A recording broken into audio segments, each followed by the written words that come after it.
आज की कहानी का नाम है दो दोस्त और आधी छतरी की कहानी।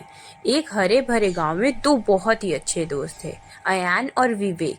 दोनों बचपन से साथ थे, साथ खेलते, साथ पढ़ते और एक दूसरे की मदद करते थे। गांव में उनकी दोस्ती की मिसाल दी जाती थी। एक दिन दोनों किसी काम से खेत की ओर गए। अचानक आसमान में काले बादल घिर आए और देखते ही देखते तेज बारिश होने लगी।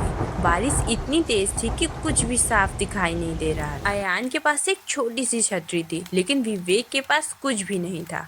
विवेक बारिश में भीगता हुआ दौड़ते हुए अयान के पास आया और बोला, भाई मुझे भी छतरी ले ले, नहीं तो मैं पूरा भीग जाऊंगा। अयान ने छतरी की ओर देखा और थोड़ी देर सोचकर बोला, छतरी बहुत छोटी है, अगर हम दोनों इसके नीचे चलेंगे तो हम दोनों भीग जाएंगे। बेहतर है कि मैं अकेला ही चला जाऊं।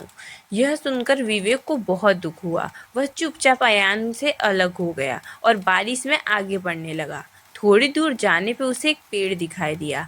विवेक उस पेड़ के नीचे खड़ा हो गया और बारिश रुकने का इंतजार करने लगा। कुछ देर बाद बारिश और तेज हो गई। उसी समय अयान भी वहां पहुंचा, लेकिन तब तक वह पूरी तरह भीग चुका था। उसकी छतरी तेज हवा से बेकार हो गई थी।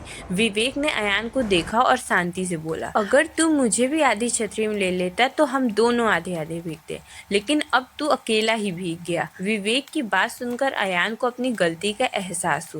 उसे समझ आ गया कि बांटने से नुकसान नहीं होता, बल्कि परेशानी कम होती है।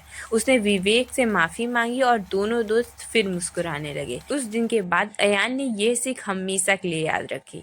इस कहानी से हमें ये सीख मिलती है कि जिंदगी में सुख हो या दुख, अगर हम उसे दूसरों के साथ बांटते हैं तो दर्द कम होता है और रिश्ते मजबूत होते हैं।